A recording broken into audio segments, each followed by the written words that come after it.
With over 400 celebrity interviews and tons of pop culture nerdiness, Too Opinionated is a safe haven for your inner geek. Find us at meistercon.com or on YouTube under MeisterCon Pod. And please subscribe. It would really help us out. Thanks, everybody. Hi, everybody. Welcome to another edition of Too Opinionated. I am so excited today. I've got our good friend. Welcome back to Meredith Garretson. So welcome, Meredith. Hi. Thank you for having me. I'm so happy that you're back. That's what I was telling you off camera. It's been almost 2 years since we talked last. I know. I can't believe it. I can't believe it. It does not feel like that long. And also it does feel like a lifetime ago that we were talking. Well, like 2020 took like 5 years to get through. But then since then, it has been flying by. I think we all kind of get a reprieve. Like, you know, there are people that I have seen recently where I'm like, oh, I just saw you. And they're like, no, that was the end of 2019. And I'm like, all right, it's COVID time. Like COVID, you know, the COVID That's calendar. true. That year shouldn't even count. Yeah. We didn't do anything. I mean, we got sent home from season 1, just shy of finishing on March 13th of 2019. Yeah. And then, God, did I really talk to you in 2021? 2021. You were just getting ready to shoot season 2. Yeah. Okay. And I had already shot The Offer. Is that right? When we talked? I think that was, I don't think you'd shot it yet. I think we talked about that was coming up. Yeah. Okay. All right. It's all, I mean, my brain is Swiss cheese. You know what I mean? Like you were amazing. You were so so good in The Offer. Oh, that's nice. Thank you. Allie, right? It was Allie. Allie McGraw. Yep. Yeah. The highest compliment anyone could ever pay me, putting me, you know, in the same sentence as that woman. So, you know, it was a blast. That was a really fun show, I thought, because it really gave you the behind the scenes type of stuff that was going on. I thought, yeah. I just loved it. Yeah, it was cool, you know, and it's one version of the kind of the story, you know, and how everything transpired. And so it was really fun to watch Miles, and obviously, I mean, Matthew and I had all of my scenes were with him primarily. And he's just, I don't know, he's just the best. He's such a great scene partner.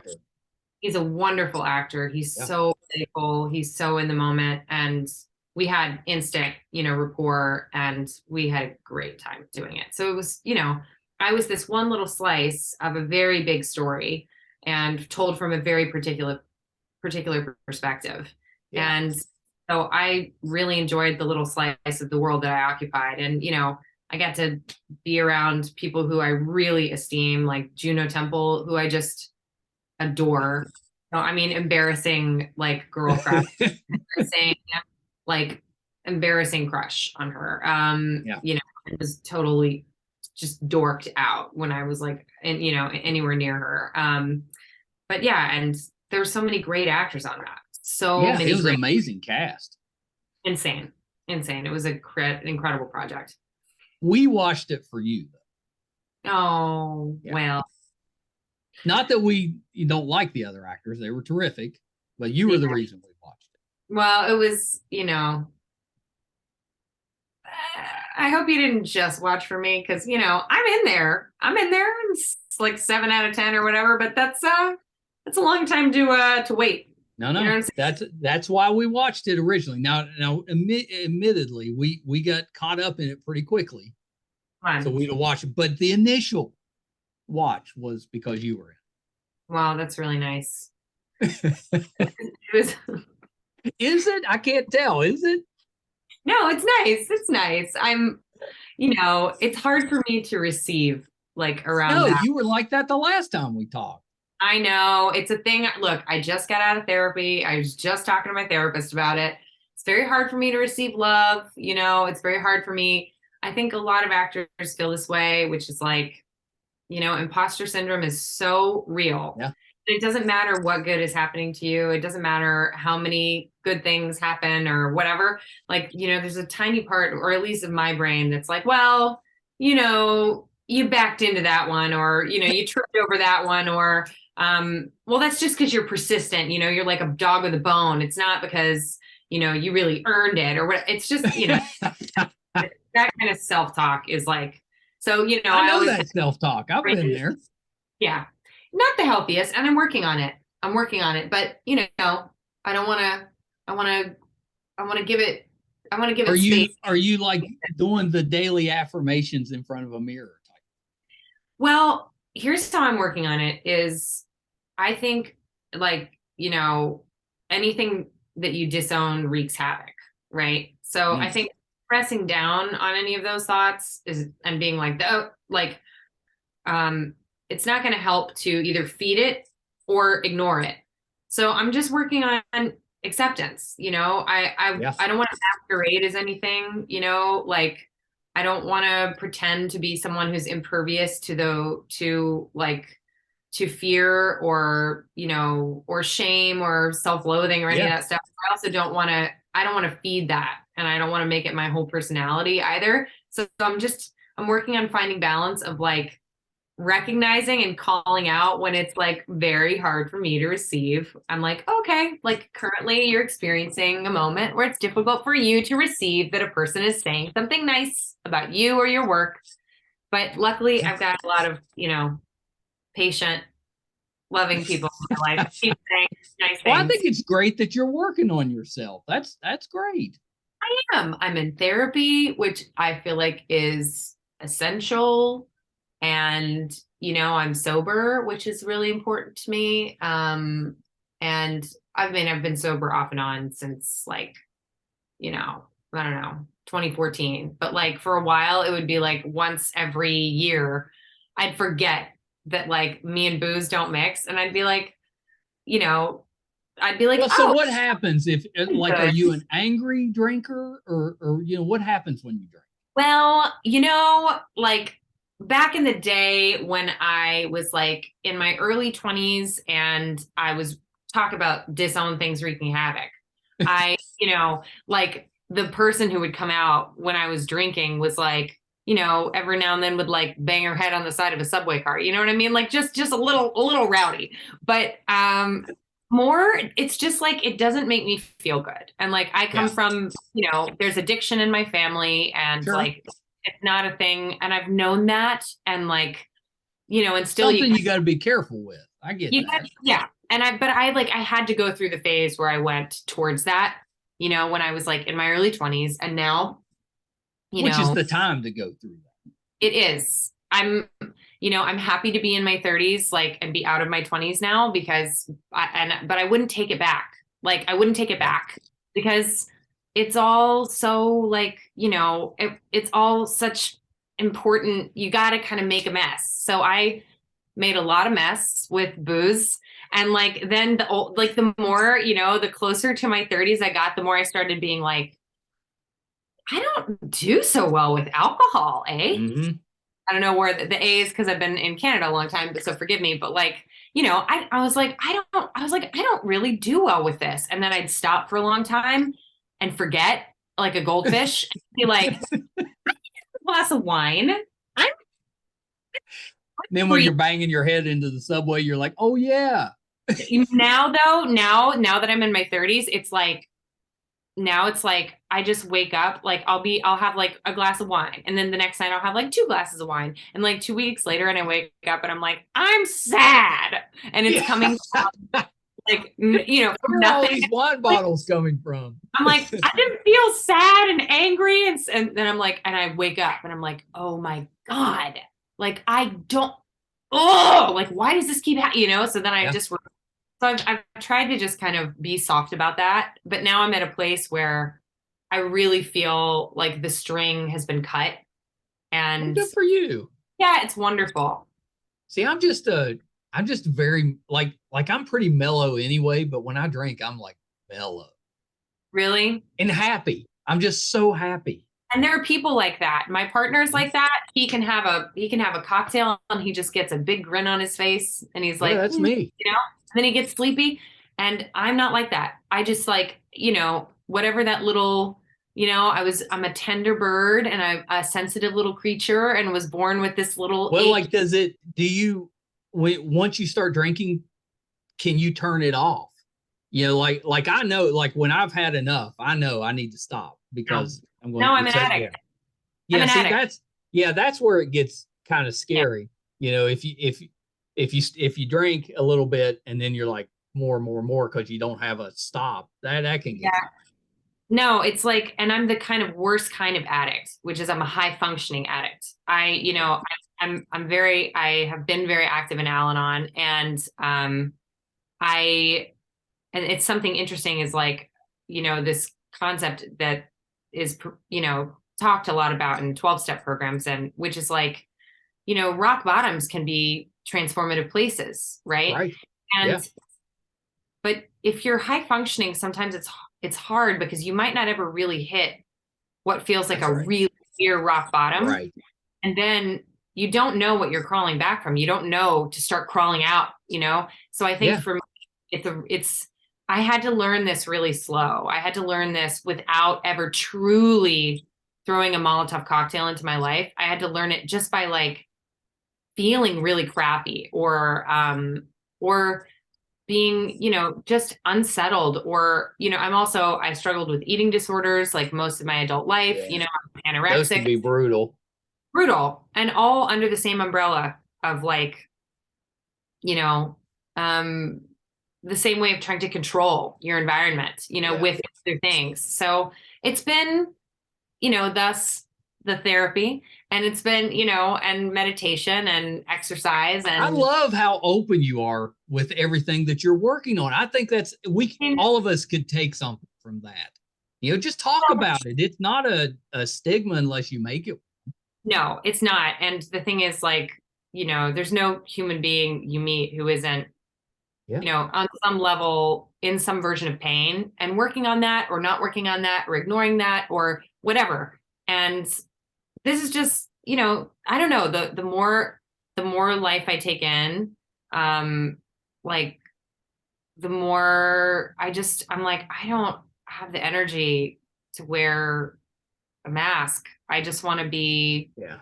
transparent because I think that's really, it's like the same. It's like they say about art. Like if you aren't living truthfully, it's really hard to make art truthfully because you get really Yeah. used to, you know what I mean? Like Yeah. that muscle memory of finding something that feels true. It gets rusty. So I think So I'm, if yeah. you had to play an addict, Mhm. would that cause you problems? No, I think that's healing. I mean, I think that's why Okay. we do what we do. I like the number of things that I have cathartically moved through as an artist, um, that have healed some wound in me or touched some place in me, that Yeah. have allowed me. It's like how kids, they say kids, they use play as a way to deal with trauma when they Yeah. experience trauma. They act out scenarios or they play around wounds or they play around things that are hard or difficult or scary for them. And I think Right. actors do that too.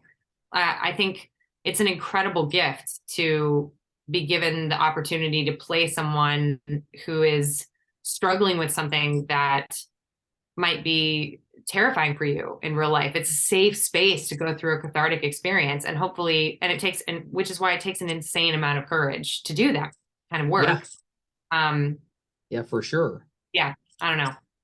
I'm so impressed with you. Of course, I always am, but I think that's amazing that you're so open with it because I think I could help a lot of people. Well, I'm trying.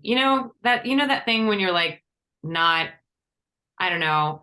I did this a lot in my 20s. Can you tell I'm like in my 30s now? And I'm like, yeah, that's You're right. all grown up. I'm not 25. I know I look 25. No, I'm kidding. I'm squarely 30. You know what I mean? Like I'm in my 30s. So, but I did this a lot in my 20s, which is that I wore a mask a lot, Yeah. even to Well, myself. most of us do We do. at that And age. no judgment. It's Yeah. just that I think it prevents you from I think you might miss some amazing things about yourself and about other people because it takes a lot of energy to That's project, true. you know. Yeah, it's Anyway, exhausting. it's exhausting. So when you're out with a group and they're celebrating or having drinks and stuff, what's your drink? What are you drinking to kind of be part of it without actually drinking? Well, it's interesting, it can be really, and understandably, when you tell people you're sober, it just depends on the company you're in.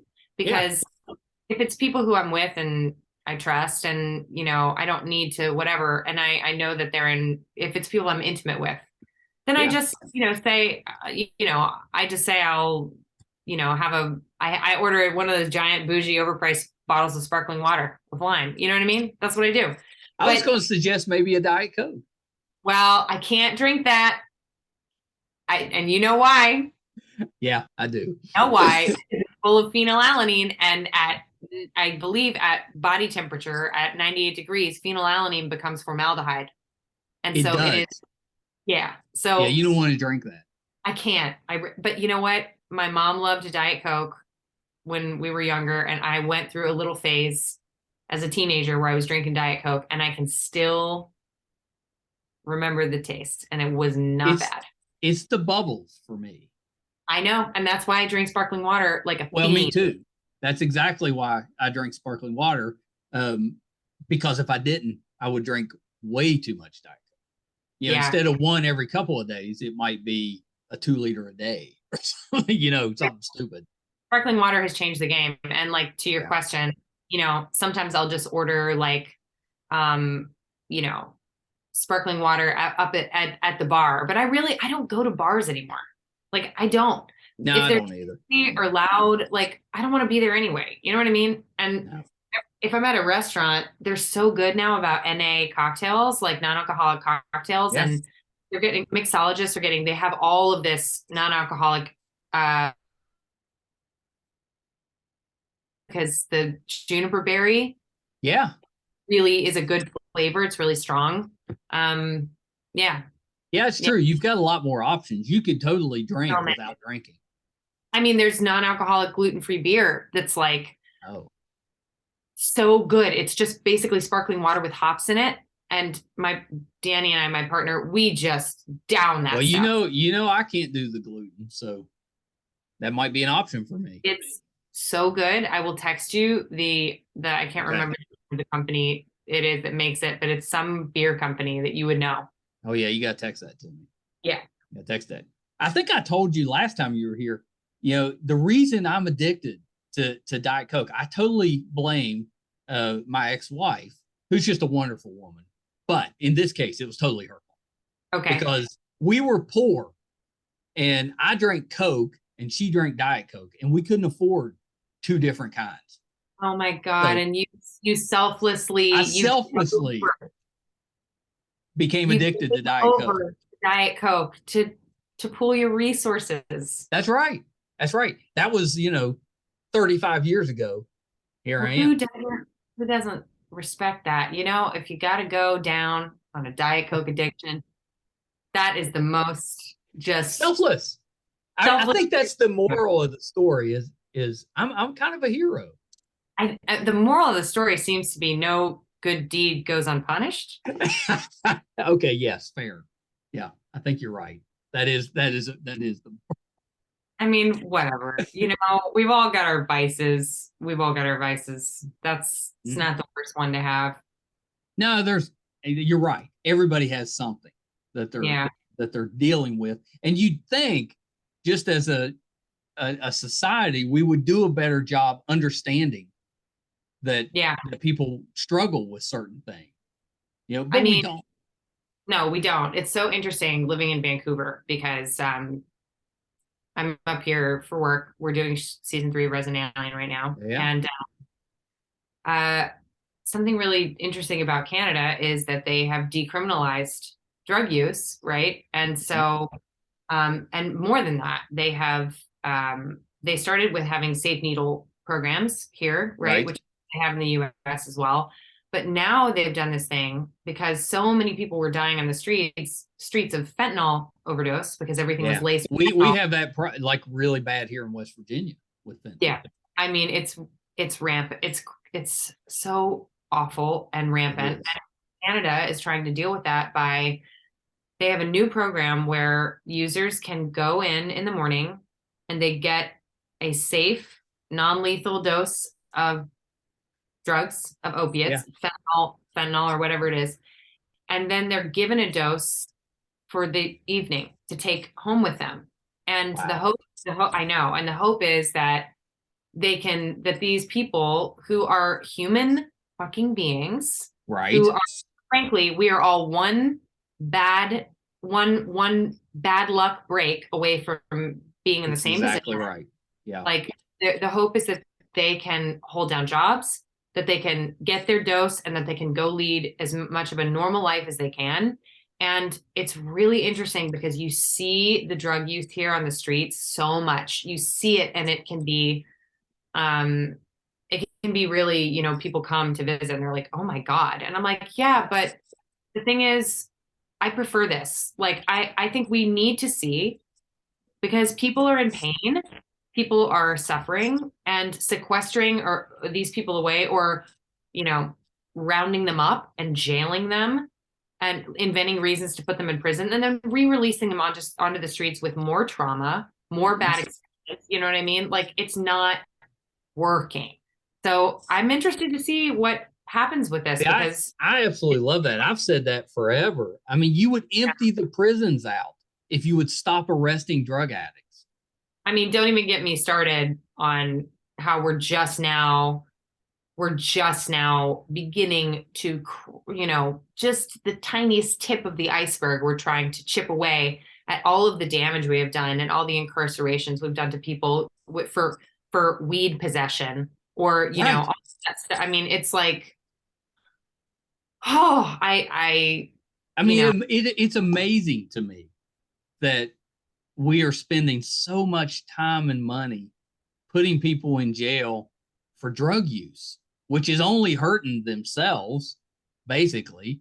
Well, that's a targeted. I mean, let's get real. That was a targeted, like, how the crack epidemic and the way that was, epidemic, the way that was handled, it was a targeted attack against people of color. That's what it was. It was a targeted attack against people. You're right. You're right. Hyper-political. It's not, it's tied to so many other, anyway, I could go on. I know we could go down that rabbit hole for a while. Anyway. So Resident Alien season 2. A pivot. Yes. My favorite episode was the first episode, because you and your significant other on the show, hilarious. You were cracking me up with that stuff because you guys were so pumped up from the finale of season 1 that first episode just cracked me up. Oh, all of our sexual your escapades. Yeah. It was a really fun turn. It was just the like him walking into your son's room still wearing the cowboy hat and stuff, and he's like, we're just playing a little dress up. And me with it's no big deal, don't worry about it. I turn around and there's a tail coming out of my pajamas. Yeah, I know. It's like we had so much fun with that because something that we're so lucky on our show, because we are led by a titan of writing, and Chris Sheridan, who is our showrunner and head writer, and he's our North Star on this project. I mean, the dialogue on the show. Yeah, our whole team. I mean, frankly, our whole writing team is so strong, and he, as a guiding force, like something he, I think, allows us, which is rare, is a person can get in a role, you can get boxed in, right? You can become a sort of two-dimensional version of the thing that you do, or whatever your role is in the show. And my character could have gone the way of, she's the young mom, she's the mayor's wife, and she's a young mother to a small boy, and like that's the way it could have gone. But he has the nuance as a creator, and he also takes our our sort of feelings about our character as we have built the world, he takes all of that into account and he builds us new tentacles. You know what I mean? And so something we were interested in, that I was interested in, is like, you know, this person is so, Kate is so, you know, and right. But like, what about her is a mess? You know, what is the underside? What's the shadow of that? And something I think, you know, all that repression and all that whatever, I was just, you know, I think we were all so interested, and he created a wonderful narrative around it, in like, you know, this weird sexual release around the thrill of being something happening of substance, you know, something dangerous happening. So it was a really fun turn. It looked fun, and it was hilarious. Like the scene you're sitting on the bed and you're crying, and you're like, you good? You ready to go again? I can't tell you, like, did I ever think that I would sit on the edge of a bed in lingerie with a ball gag in my mouth crying? Did I ever think I would wear a leather bunny hood or a saddle on national? There was a lot going on in that episode. I didn't, but you know what? No fucking kink shaming. Do you know what I'm saying? Like, I was super, I had so much fun. One, because we had a super amazing, supportive, respectful set that created a really nice environment for Levi, who plays Mayor Ben, for Levi and I to really He's terrific. But, you know, he's amazing and such a comedic genius. Has no idea how good he is, which is so annoying, but whatever. But, you know, we had such fun shooting that, because it was so safe. It was so like, and we were just messing around, and it's a testament to the show, because on another set in another environment, you know, that could be, a different story. A different story, but it was pure play when we did it. It was pure play. And we had, and you know, it was funny. They were like, okay. And I think, I don't remember who had the idea about the crying with a ball gag in the mouth, but that was a pitch, and might have been Chris's idea actually. And at some point we had exhausted a bunch of the other ideas, and they were like, okay, like, do you want to try the, you know, the ball gag thing?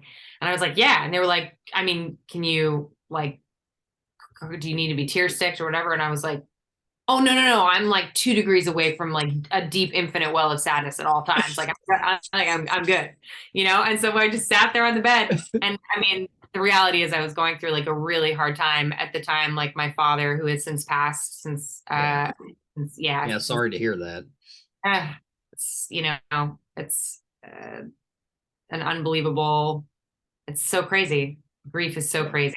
Death is so weird. And anyway, but no, I was like, you know, I was just, so just. Yeah. Well, yeah, it was so believable. I was like, because in my head, I was like, I could totally see that happening. Yeah. Oh, for sure. In that scenario. Absolutely. Yeah. Oh yeah. You go too far, or you're too far out there on the skinny branches, and you're like, I thought I was good with this, but I'm not good with this. Yeah. But then you kind of, once you calm down a little bit, you're like, all right, let's try again. That's right. That's right. Or you just need to cry it out, you know? Yeah. Or you got to cry it out. Something, you know, something in the visceral unlocks something in the psyche, and you just got to have a little fun. Why not? Well, and we talked last time about how close the cast is on that. That has to help when you're doing those type of scenes, because you're on there basically with just a group of your friends. I mean, it helps, like, you know, not to be, I mean, this is me. This is what you get. Like, I'll go right to the fucking basement right away. But, you know, last season was a shit show for me personally. It was, my father was dying, and, you know, I was 3,000 miles away, and, you know, we had no idea like how long he had. And I mean, it's awful. It's awful. And, you know, I got to see him in person the last time right before I flew up to Vancouver to start shooting, and I spent a Yeah. week with him. And he wouldn't have had it any other way. He was so proud of me, and We talked about that on the last one about how he proud he is of you. Yeah. he already passed when we talked the last time. I mean, I don't know. You tell me. It was No, July 21, so I don't I don't think. know. He hadn't, because he died in September, um, September 20th, and yeah, I mean, my cast to speak to, like, I mean, everybody knew Yeah. and was holding that space for me. And again, like, and on the offer as well. Like I was flying back and forth. I was flying back and forth every 2 weeks to shoot in LA, shoot the offer, and then fly back.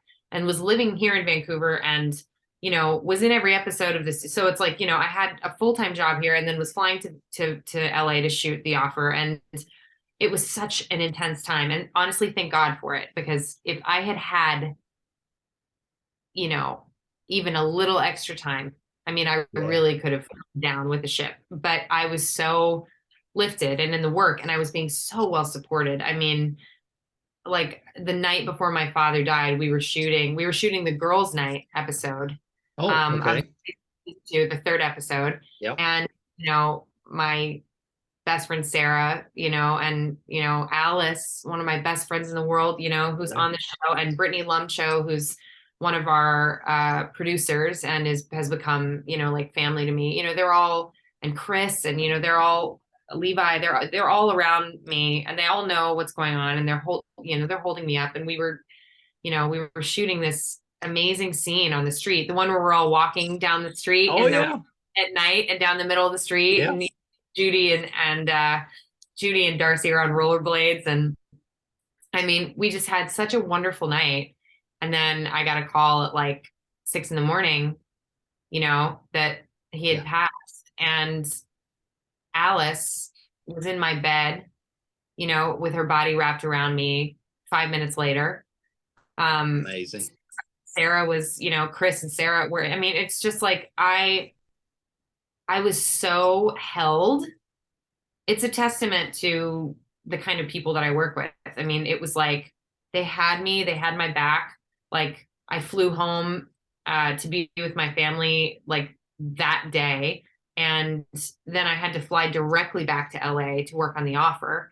And I got there, and it felt like a Hollywood like A-list, feature film kind of environment. It was on the studio Right. lot, it was so many celebrities and whatever. And I didn't know anybody well when I started. I didn't, and I got there, and frankly, I was like terrified for anyone to know that I was going through this, because I Yeah. didn't know what I would be met with. And, you know, the amazing Renee, who was head of hair on that show, the hair department, I told her what was happening, and she literally just like wrapped me in her arms and like held on to me and was like, we have got you. I mean, Matthew like immediately was like, I mean, and the wonderful Adam Arkin, Yeah. son of Alan Arkin, who, Yep. and Adam, such a fantastic actor and director. He was, we were shooting an episode, and he pulled me aside and was just like, you know, I want to I want to acknowledge your father's path. I mean, it was just like, I was met with so much generosity in that time. I'll It's never amazing. forget it. It was like, it could have been, it was the low point of my life, but also uh, just angels everywhere, everywhere. Yeah, So, I love that you can see the positive coming out of that and the relationships you built. I mean, that's amazing. well, I think something very profound happens when someone dies, which is that um, the veil is lifted for a minute, that you get perspective in a way that sometimes life, and your brain and your mind, and can trick you into focusing on small stuff, and Right. constantly complaining or obsessing or whatever about stuff that does not matter. And then the veil is lifted. And, I'll say it was and continues to be an excruciating pain, but it has given me so much perspective and so much appreciation for the people in my life and for my father, who I had a very complicated relationship with, but who I see through a very different lens now. And we have a relationship now, which is amazing. Yeah, that's awesome. That's awesome. Well, and I told you, Sarah's coming on the podcast, I think next week. And we've had Alice on, and I love her so much because she's oh yeah, but she's kind of similar to her character on the show, in real life a little bit. She just I absolutely love Alice. I'm not surprised you're friends with them. No, and all the core ways that count, like bravery and loyalty and being a kind of a firecracker, all the core ways she's like Darcy. And yeah, exactly. When you told me she's like a CrossFit nut. Well, she's so strong, and she does weightlifting, and I've been in the gym with her, and I know I kind of want to work out with her. She's so strong, and I'm sure she'd just wear me out, but I'd love to do that. I think it's so different the way she works out. It's so cool. She's like, she's doing deadlifts and like clean sweeps or whatever, and I was a competitive swimmer my whole life. I'm a runner, like I'm a distance runner. I do bar. I'm sort of like, I was going to ask you if you're still doing the bar stuff, because you were explaining what that was to me the last time, which it sounded exhausting. Oh, it's exhausting. It's the best. I love it. My brain's very tricky. So I have to constantly give it something new. So I'm training for the New York City Marathon. So are you? I am. I've started early because I tend to get plantar fasciitis if I go from 0 to 100. But that's the last time we talked, you said you weren't able to run because of that. Yeah. And I have retrained myself to run, and I'm running super healthy, and I'm not running every day. I'm doing day on, day off, and I'm not doing the same distance of runs, but I'm up around 8 or 9 miles right now. And I'm hoping slow build to November to get it. I ran 7 miles today.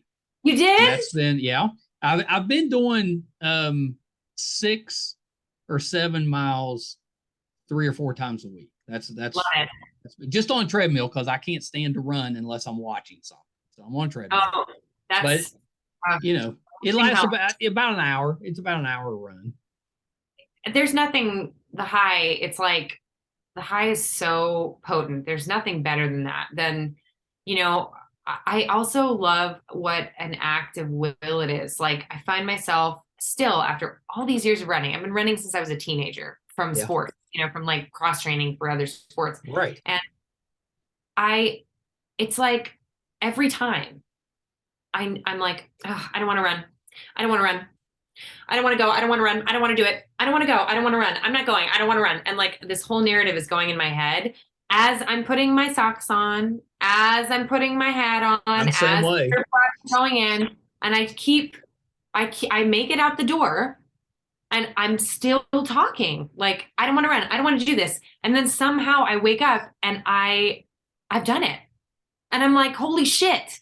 Like I can do hard things that my mind is not like, as much as my mind drives, it's not always driving. Something else is in, and my mind goes quiet for a while. It's so peaceful. Love that. Yeah, I love that. See, I knew. So when we started talking, I was like, she looks a little different, and I can't figure out why with that. But now I know, because you're running again. And when you run, not you, but when anybody runs for a long time, you get that runner's look to you, like in the face. Your face kind of thins out just a little bit, and you can tell, like I can recognize when somebody's been running for a while. So that's what it was. But it didn't occur to me that you were running, because last time you said, well, you couldn't run. I mean, I am running and that does help, but I've also had a little zhuzh, a little zhuzh. But Well, you like, can't tell that though. I wouldn't have known that if you hadn't I said mean, it's subtle. It's subtle. But like the thing of it is, like, honestly, fuck shame around that, because in our industry, I'm like, hey, none of us asked to be like that's right. held into an industry where we're constantly being analyzed. And I didn't do any major work. I've just had, little zhuzh. And it's like I think about this all the time where I'm like, we don't do this to men. When men start going to the True. gym and like they go to the gym and you see someone, you're like, whoa, like you've completely changed your physical experience right now. Like, good for you. But Yeah. but it's like we do this to women, we do this to actresses, and we do this to anyone in the public eye. We love to like rake people over the Yeah. coals. You're absolutely right. And I think we need to start a culture of transparency around that, because it removes one, shame, which is the death of joy and is the death of, I don't know, anything good. And two, Anything good. it removes this, I think, a precedent that we set for young people, that everyone just looks a certain way. Yeah. And like, if you don't look like that, these beauty standards that are complete bullshit, and they're completely like, it's malleable. All this stuff is being, we're choosing how we look and how we That's are. right. I mean, it's deep. It's a class issue. It's a financial issue. It's all so problematic. But I do think I've started getting to the point where I'm like, yeah, it's not all me. I'm running. Like, absolutely. Well, but if it makes you feel better about yourself, what's wrong with it? To me, it's more like, the camera is an interesting scene partner. And there are certain things about storytelling on camera with my own face where I started kind of getting interested, in shifting some of those dynamics because of how I respond to my own self on camera, and like when I can see myself clearly and when I can't. And, like I got curious and like, went to my esthetician and was like, what are these lasers about? And like, what's this stuff about, But the thing of it is, it doesn't fucking have anything to do with what's going on inside me. It's just like, Sure. and frankly, I want to do my job. Like I want to play, I want to make art. And if me going and getting a laser, 6 times and crying and going, it's all for, it's no pain, no gain, like whatever, like self-imposed, whatever. If I go through that and then someone's like, she's looking fresh, like, let's give her a job. I'm like, good. This has nothing. What's wrong with that? Nothing. Frankly, I'm like, get out of my way and let me do the stuff that really is who I am, which is underneath, Yeah. This is the first time I've ever talked about beauty modification. That's how good a podcaster I am. I know, you really are, because it's like, let's just talk about it. Let's just fucking talk about it. I don't know. Well, I always, you're right. There's a stigma with that because nobody ever wants to admit that they've had something done, even when it's obvious. And who cares? Good for you. If you want to get something done, if it makes you feel better about yourself, then who cares what anybody else? I feel like anything that creates judgment on anyone. Yeah. That that's, I mean, not regarding the way other people behave in towards others, but anything that a person's going through inside themselves, like they're doing their best with themselves. They're doing their best to be inside their body with themselves. And if a person doesn't want to talk about things, the getting laser treatments or whatever they're doing, Botox or whatever, like if somebody doesn't want to talk about that, fine, that's cool, that's okay. You're right. But for me, like you're kind of an open book. I'm working on it. Yeah. I'm working on it because shame was like my playmate from the age of like 6 to like, Me 20, too. 29. And now I'm just like, I don't know. It's boring. And it's miserable too. It's miserable. It's miserable. It's boring. And I think there is some interpretation to like doing things to yourself that is like, oh, well, you like, if you go and get a bunch of laser treatments to your skin, or if you do this or you do that, it's because you don't like yourself. And it's like, well, I don't think that's for anyone else to decide. And I think, That's right. Like, I think we're all swimming in the soup of trying to figure it out. I mean, So there's yes. to me, is there any difference in that and going and getting, the surgery, like to lose weight? Sure. It's all just, you're just trying to feel better, to look better, to like yourself better, whatever it is. So what's the difference in that? It's the same type of. Well, yeah, I mean, the only thing I can think is like, our business, and thank God it is starting to shift, but like Eurocentric beauty standards, like fat phobia, all of these things that exist that are so poisonous and toxic are wrapped up in modification and all of this stuff. But I think there is, I think I think we all have to check that in ourselves. That's And right. I do check that in myself, constantly, where I'm like taking my own temperature and being like, hey, what's going on? Like, Yeah. do you want to be someone else, or do you want to be a version of yourself that feels like, the version that makes you the most comfortable? That's And right. that is different for every person. So, Yeah. Yeah, I do know. I totally get it. thus ends somehow I'm like always like, my dad was like this too. Somehow he's always like behind a platform, like at a microphone, like doing, and I find myself just like oratory, whatever, but I'm passionate, I think that's a good thing. passionately lost, Well, then I am also passionately lost. It's the We're best all just trying to feeling. figure it out. It's really nice in lost. It's really like, or not lost, but in the I don't know. I think a lot of art happens in the I don't know. Yeah. Yeah. How is your art going? You know, it's going well. I'm loving this season. I am being asked, so much is being asked of me, and I'm trying to like meet that ask. I'm so grateful every day at work. I'm like, wow, I get to do some really dynamic. Are we in for any surprises this year? Yeah. Oh yeah. Oh yeah. It's Yeah. all surprises. I mean, no, it's a really, it's a really great season. I think all of our seasons have been great. I wish better marketed NBC Universal, but I totally agree with that. It gets lost a little bit, and it's so good. The writing's good, the cast is great. It's fun. It's got some adventure in it. Humor. I don't know. Yeah, I agree with you. They could do a better job. I don't know. And actually, I'm like, wait, who is it that does the marketing? I'm like, is it NBC? Is it UCP? I don't know who it is, but whoever it is, you need to do more of it. But, Yeah. Every season is in its own right has been incredible and had, elements of real growth or surprise or whatever. But this season, I'm feeling like, we're in Amblin. We're under the Amblin umbrella as well. And I really feel the Amblin of it all this year. Like, Okay. I can't explain it. It's like there's something about it that it's giving me like classic Amblin nostalgia this season. I think that sounds good. Yeah, the temperament, Yeah.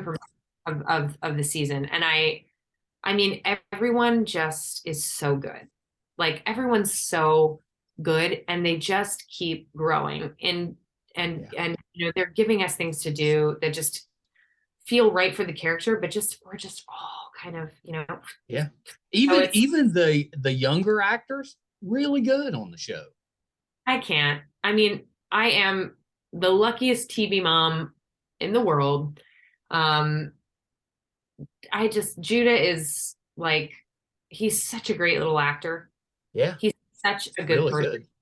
And he's such a joy to be around. Like we're so lucky. And Graceland, who plays Sahar, is just, I mean, Yeah, she's wonderful. Yeah. Love her. she acts circles around all of us. She's so good. She's such a pro. It's amazing. Some people just They just I got know. it. I know. It's like that in any profession, but you're just like, why do some people just get it and it doesn't seem like they have to work, like hard. I'm sure she does, but it doesn't seem like it. And others, you have to just kill yourself to get to that level. And isn't that funny? Like you might the end result might be the same. It's just Yeah. process might totally be different. Some people just and other people really it costs them something. But and I know actors like that, I've been both versions of that actor, you know what I mean? But it just process. But sometimes, yeah, you just if you get to everyone's process is a little bit different. But yeah, Graceland is like, I mean, she's just that's the way she is. She's on a set. She just is there. She gets what's going on. She's just wise beyond her years, but she still is so vulnerable as a young actress. She's got such gravitas. I mean, it's cool. It's cool to That's learn. awesome. To learn. Well, I mean, you popped up on Stargirl. I did.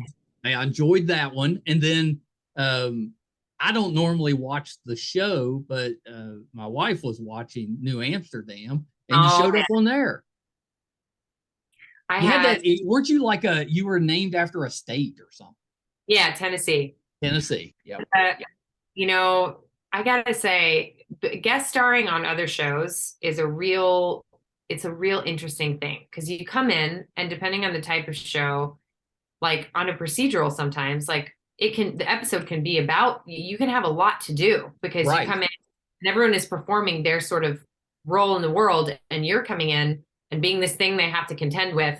And then you disappear. So it can be really intense and you don't know what you're going to get. You don't know what the culture is on a set that you walk onto. Sure. I cannot tell you what a good time I had on that show. Let me tell you, like, first of all, the episode was written by my dear friend, the incredible playwright and screenwriter and TV writer, Mona Mansour, who is amazing. She and I are in the same theater company together, Society. And she wrote the episode. And so I was so thrilled when I saw the audition and I was like, oh, I'm definitely going to audition for this. Mona wrote it. So I'm, I want to be a part. And when I booked it, I was like, oh shoot, like, okay, like, all right, well, I'm a climbing instructor who is like a wilderness guide who falls from a very, very, tall cliff and has her leg crushed by rocks coming down. And awful. I mean, I was like, it's gonna be super intense. So I have no idea, it's just I knew the ask was gonna be big emotionally because the whole thing is just right. And I don't know, it's like one of the most, you just never know what you're gonna get as a guest star, but it's one of the most transcendent experiences I've ever had on a set. I really like Ryan, I mean, top down, everyone who our director and Ryan, the number one on the show is just the kindest, nicest guy. Every single person in that cast, every person was so welcoming, so warm. It was like instant fast friends. Tyler, who's on that show, is real good friends with Alan Tudyk, who's on our show. So we it felt like they just squeezed me in and were like, come on. And that's awesome. So yeah, even though it was really hard, the work was really hard. I was really able just to drop in. We were shooting upstate at this area called the Gunks, which are these very famous climbing. People come to climbers all over the world to climb these cliffs. And I was just laying there, and my job was to be in excruciating agony. And I was like, I lead a charmed fucking life. I was just laying there with my leg down in a hole and my prosthetic leg sticking out, turning on and off like a faucet, feeling so released and so grateful because it was just so much play. And I was like, that's a perfect example of what we were talking about, how you can go through something in a safe way. I could live out that level of pain or in a safe, playful environment and then go home at the end of the day. It was really, that is kind of amazing when you think of it that way. incredible. What a gift. Have you ever been on a bad set? Oof. I won't ask you which one if you have, but you normally, when you talk about things, you're just like, it was the best. Yeah, because I'm not fancy enough for there to be so many that like you could never discern which one it was. It's kind of like I mean, I'm having a nice little career. I'm not complaining, Yeah, but you're it's like doing well. you can whittle it down. I will say I've been on a set that felt more like a machine that felt Okay. more okay, you're in, you do a job and like great, and you're not going to interact. Like it's great, you do this, okay, great, do that, okay, and go. I have done that. And there's still medicine in that because I met there are other great people, other guest stars who, I watched. I spent a lot of time watching and listening, Yeah. and I'm like, okay, this is an experience where I'm going to be absorbing stuff. Right. Yeah, Well, that's a good way. That's a good way to look at it. Well, there's no experience on a set save being, harassed, discriminated against, anything. But as long as everybody is safe and above board, there's no version of being on a set where you aren't. There isn't an opportunity to grow from it, even if it's not. So yeah, I mean, I've been through processes where I'm like, ugh, it's not, it doesn't feel. But even then, it's not. That was more just because I was in a machine that. That's right. You get people coming in constantly, and there's procedure around that, and there's they're burning and turn, but there was still awesome stuff going on even on that in that experience. Yeah, I know. You've got the best attitude. Love it. Well, I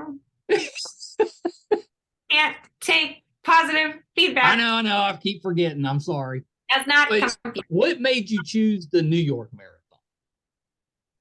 Well, I'm a New Yorker, for crying out loud. And I'll tell you, the best day of the year, hands down, in New York City is Marathon Day. There's nothing. Really?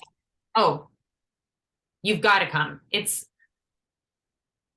electric. It's like everyone in New York comes outside and they stand along the marathon route. Yeah. And they scream and cheer at other human beings.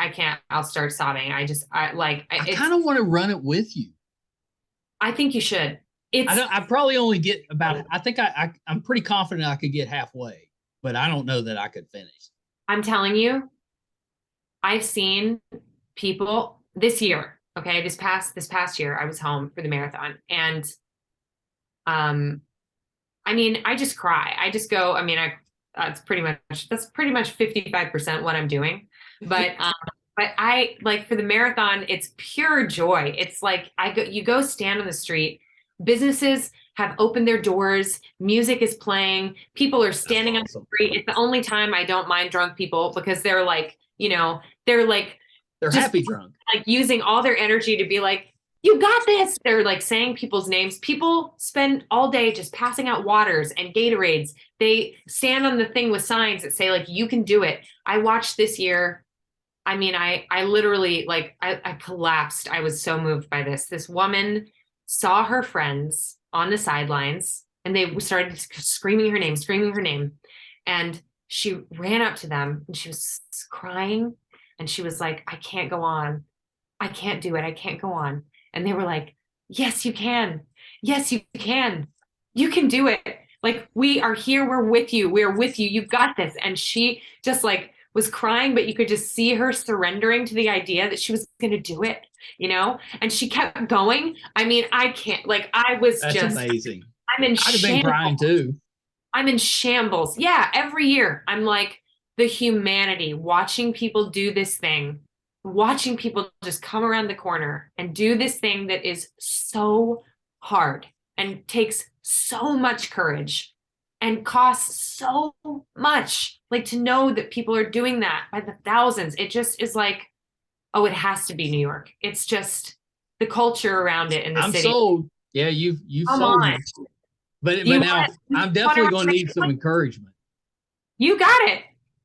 you will have nothing but encouragement. I mean, literally every stretch of that, there's some quiet spots like over the bridge where people can't. When is this big event? It's in November. Okay, so I got time. Yeah, you've got time. Because like I said, I'm running 6-7 miles at a time. I'm pretty sure I could double that, and be okay. But quadrupling that's a little different. They say if you can run, like, I know there's a lot of different theory, and I'm no expert, but they say if you can run like, 17, 18, you can finish a marathon. And the other thing is, like, who cares if you run the whole thing? Who cares? It's like getting just showing up and taking another step forward. Taking a shot. I run a half marathon. The longest I've ever run is it's when I was in Berlin, and I really learned how to distance run there. And I ran like 18 miles was the longest I ever ran. And it's amazing. I mean, it was euphoric. It was exhausting, but it was euphoric. And I really want to know about that thing that they say happens around like the 21, 22 mile marker, where you're so tired. Yeah. You're so tired that something else clicks over and something else inside of you turns on. And I think, like, I want to know what that feels like. Well, so what kind of mile speed are we talking about here? How fast are you running? Oh, right now I'm running 8, I'm not, this like 8-minute miles? More than that, like 8:30, that's not slow. It's not slow, but again, like I'm past the point where I've been running for so long, and I do have like, I've had plantar fasciitis and I've had chronic runner injuries that I know that the way forward for me is to pace myself. And it's just, well, I've had to learn that the hard way too. Yeah. When I started back up this spring, I got a little of the plantar stuff, just the start of it. And I had to back off and do all the stretching exercises. And, it's painful to try to break that down and work. But once I got kind of past that, I haven't had any trouble. I mean, good on you for listening to your body and taking a step back. I remembered you talking about how painful it was. And I was like, I don't want to do that. Oh, dude. I mean, through the ringer. I put my body through the ringer with exercise and strain. I mean, I tore my rotator cuff this year. I mean, that's a whole nother. No, you didn't. I did. That is not an easy injury to overcome. Well, was it the bar workouts? Can you believe it? I was snowboarding in Whistler with my whole cast. We were up there having a good old time, and I've been snowboarding since I was 15 or 16, and I'm decent. I'm fine. But it's never dangerous coming down a steep hill. Snowboards are, it's not dangerous for you there. What's dangerous is the flats, because if you catch an edge on a snowboard. Oh yeah. And I wasn't paying attention. I was tired. I was on the flats, and I just caught an edge, and I went boom down forward. Did you have to have surgery? No, and shoulder surgery is no joke. So they say, I've had it. That's why I was asking.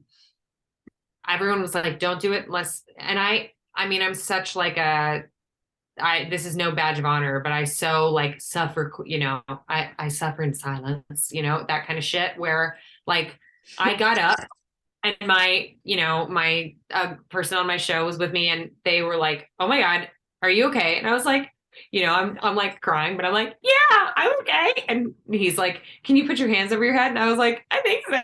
And I like put my hands over my head, and I was like, it's a little sore. And I just went back to my life. I never skipped a day. I don't miss a day of working out. I like never skipped a day, never stopped. And then eventually I was like, this shoulder pain isn't going away. And that is troubling. So I went to and got MRIs and, all the stuff. And they were like, yeah, your fucking rotator cuff is torn.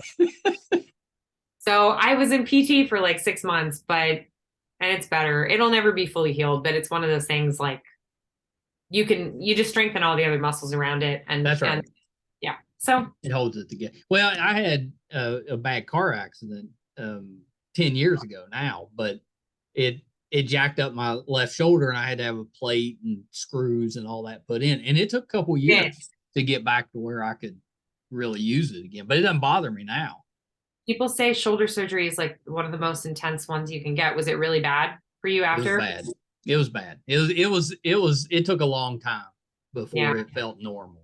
My dad just had his shoulder completely replaced for the same reason, because he torn his rotator cuff so badly that, and it was just wear and tear. You know, he's an athlete, and it just over the years. But they put in a new one, and that was 3 or 4 months ago, and he's starting to swing a golf club, so he's doing pretty well with it. I mean, that's kind of my dream, is like, as I grow old and as I grow older, because I think I'm going to work pretty hard at staving off the old aging process, but I'm really love to just have all the parts replaced, like for them to just, I want to get to a place become bionic. I'm here, like, honestly, as long as my consciousness remains the same, take my skin, take my organs, take my bones, just be like, hey, your bones, we're gonna give you new bones. Like, you just, they're brittle, we're gonna give you new bones. I'll be like, great, get them in there. Hey, your kidney function isn't great, we're just gonna give you a new one. I mean, if it allow you to keep being here and enjoying your life, okay. If I could live 500 years, I would. Some people don't feel that way. Yeah, I'm the same way. I mean, I would love to, you know, just to see what happens. Is it a lust for life or a terrifying, agonizing fear of death? One can't tell. And either way, wrong motivator. Wrong motivator. Meredith, I always love talking to you. Next time you come on, you have got to come sooner. We should not wait 2 years. No, it was too long. I know I went off on tangents about my dead father and my sobriety, and you know, it wasn't the Laugh Factory no, but it was so good though. It was real. It's me where I'm at now. You know, what are you gonna do? I'm so grateful for you creating such a warm, loving environment to just be wherever I am. No, you're very sweet for saying that. And yeah, I love where you're at, and I love that you love to talk about it. I think it's very inspiring. Well, thanks. That's nice. Thanks. Yeah. See, me trying to take that in. You know, you're so welcome. If you come back a third time, then I need to get you like a smoking jacket or something. There should be something for a third time. Can you imagine if I came back the third time? I'm you know, holding a whiskey and a cigarette, and I'm like, fuck it. I'm just I don't know. I fucking hate this industry, and you know, just I just nosedive. You know, you see me, and I'm just here. And the next time you see me, I'm like fuck people. You know. Anyway, it would be kind of entertaining if you came on, and I'm like, well, how's the running going? Oh, I don't do that. I don't do that. I'm all about drinking now. That's for suckers. Right? Running's for suckers. Can you imagine if this podcast just tracks the highs and lows of my great and imminent demise as it comes to fruition? Can you imagine? Wouldn't that be something? It'd be something. Man, I'd be the most boring biopic of all time. But anyway, I'm super grateful to get to talk to you, and you know, just be a person. Well, and how do you being a person? I'm so glad that you took, you know, or found some time, because I know how busy you are, and we've tried a few times to match up, and you're just too busy, too much going on. So I know you're busy now too, but I appreciate you fitting me in. I'm busy, but I'm never too busy to just sit down and you know, I'm great. I'm really grateful for this time. Thank you so much, and thank you for moving it a day. We were supposed to talk last night, and I got tied up. So I appreciate it, because I know that's not always easy on your type of schedule. It worked for me. And you know what? Highlight of my day. Oh, that's nice. Yeah. Mine too. I've been looking forward to this all day. Yeah. Yeah, Well, you never disappoint. whew, man. Yeah. I'm like, We'll see what you do next time. great. No Hey, pressure. I know, no I pressure. think next time we definitely need to talk after you run. Well, I mean, I'm going to remember that you said you want to do the marathon because I Okay. want to support and encourage you in that if that is a thing that brings you joy, Yeah. I want to All right. encourage. I would appreciate that. If at the least, I'd love to come out there and watch you. That I would be mean, great. you got to come on I'll bring marathon. my sign. You can do it. Oh my God. I mean, how in the world will I finish when I will be crying from start to finish line? I mean, there's no way I'm not just going to be wailing, crying the entire time. But because it's so moving. It's so moving. It's such a good, I know. You've much excited me good about it. energy day. It's the best. I'm sold. I'm sold. When you're finishing in your 3 or 4 hours and I'm coming in at 7 or 8, I will appreciate that you I'll hung be at out the finish waiting on line. me. I will be Okay. at the finish line screaming for you. Because I want to make it a big dramatic thing at the end. I probably stumble. I might have to I'll play crawl for a few Chariots of yards. Fire. I'll play Chariots of Fire on a Yeah. boombox. I know that movie because my dad really loved that movie, and he had a VHS of that. Da, na, na, Oh, na, yeah. na, na. I will be there with the I boombox. remember the first time I watched that was at my grandmother's on HBO, probably in the early 80s. Oh, did it? What did it? How did you feel about it? Well, I was I was at that time, let's say I was probably 11 or 12 years old. So the movie as a whole didn't really interest me, Yeah, but I was into sports. So that running scene, the main scene with the song, it still tears me up. that movie. I'll be brief. I mean, there's a lot of things, whatever, but there's some the story of also the prejudice that was going on in those Yeah. games against the Jewish runner and it's an interesting piece of period of just it's an interesting Yeah. look at that particular year in the Olympics and but man that I'm not religious. I'm not religious. I am a spiritual person, but I'm not religious.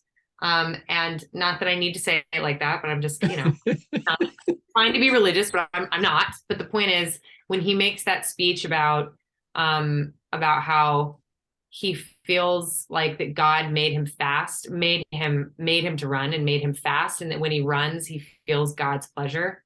Yeah. I it still makes me cry. It's Oh, not even, yeah. there's something about that, just like a person in their purpose. It's just like, That is wow. true. When you see somebody doing something they're meant to do, Oh, it's emotional. emotional. Yeah.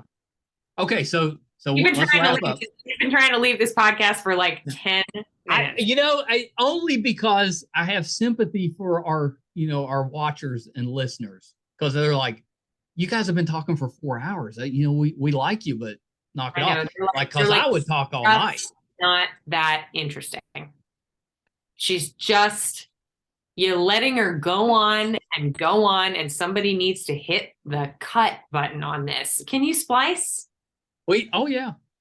We could do a two-parter. Just splice this thing up into pieces so nobody has to listen to me, You were great.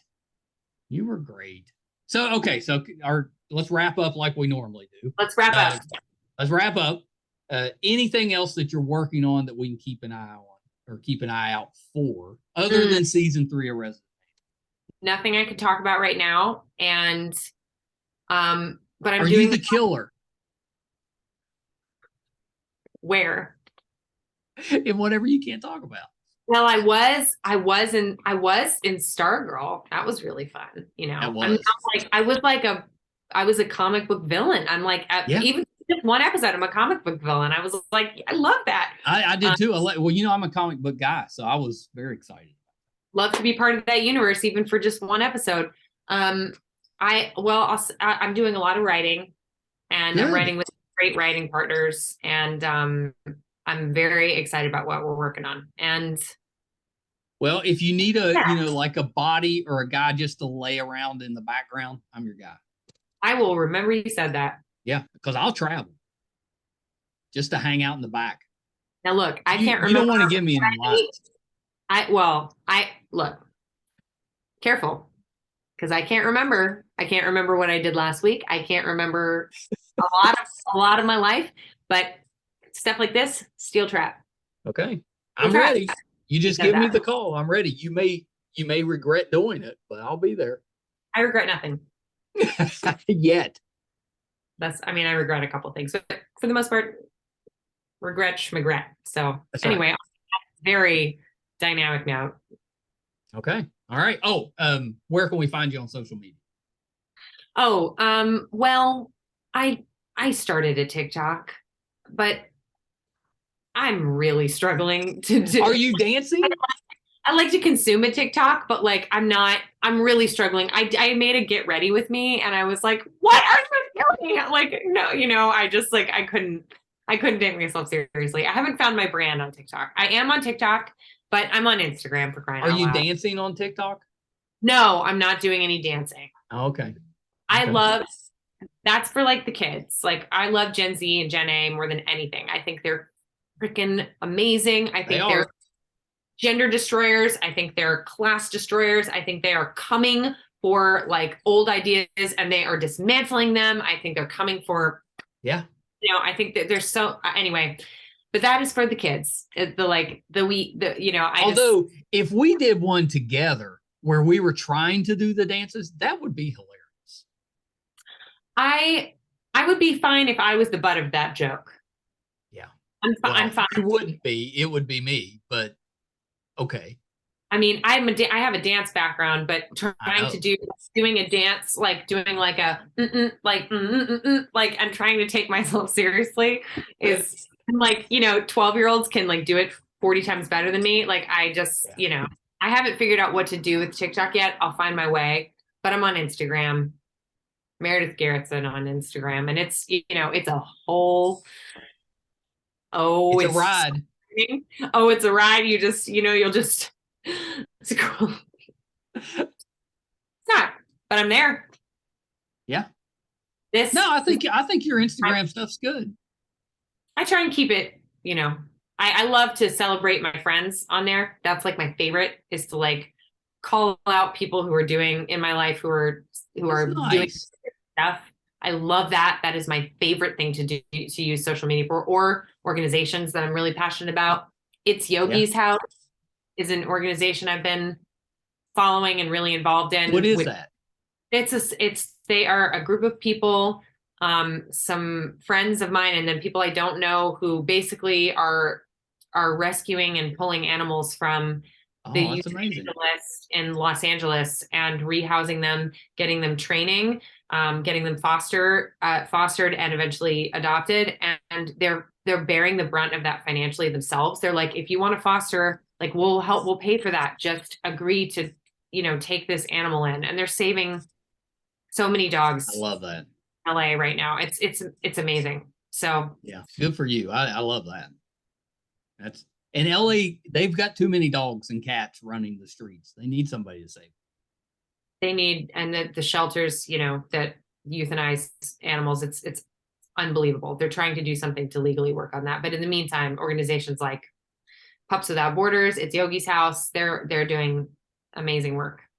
Yeah, that's terrific. That's a good ending. Okay. Bye. Okay. All right. Hold on 1 second. Meredith Garretson is possibly my favorite person on the planet. Absolutely love her. I just think she's constantly working on herself. She's very open about anything she's dealing with. She's talented. It's funny. I just absolutely adore her. And I hope you enjoyed her return to Too Opinionated. If you didn't catch the first time she was on, go check it out. It's episode 251. I just re-listened to it today. And she's just as amazing on that one as she was on this one. Just terrific. We should be having more of the cast from Resident Alien on. We have had Alice has been on the show before, so go look for that episode as well. And Sarah will be on hopefully within the next week or so, depending on her schedule. And then we'll keep adding to that because it's such a great show, so well acted, so well written. If you haven't checked it out yet, you can binge the first 2 seasons now on Peacock, is where I've been watching, and the 3rd season will probably be out in the fall or next spring. Definitely worth your time. We talked a little bit about The Offer, which is on Paramount. It's excellent. It's a miniseries, and she plays Allie, so definitely check that one out as well. If you're finding us for the first time and you enjoyed this interview, we've done this almost 600 times now. I guarantee there are tons of people that you will absolutely love. Either you're fans of now or you will be fans of once you listen to them talk. I'm so blessed with the guests that we've gotten on the show. If you're finding us for the first time, I got off track a little bit. If you're finding us, we've been talking for a while. If you're finding us for the first time and you'd like to support us, it's real easy to do and it's free. All we ask is that you subscribe. I wish we didn't have to, but that's just how it works. We take those subscriptions and that helps us to bring wonderful guests onto the podcast because we can say, hey, we can offer this. This is what we have. So if you can just hit that subscribe button, really help us out. If you prefer to watch, it's YouTube MeisterCon Pod. If you're listening, just wherever you're listening to your podcast at, subscribe there. That'll help us. You can find all of those episodes, all 600 of them, audio and video, on our website, meistercon.com. So please check us out there as well. If we're going on location, if we're doing something in studio, if we're covering a convention, if we're running a marathon, it'll be on the website, meistercon.com. That would be a whole episode in itself, if just highlights or lowlights maybe of me trying to run a marathon. Hilarious. Thank you guys so much. Until next time. Bye, everybody.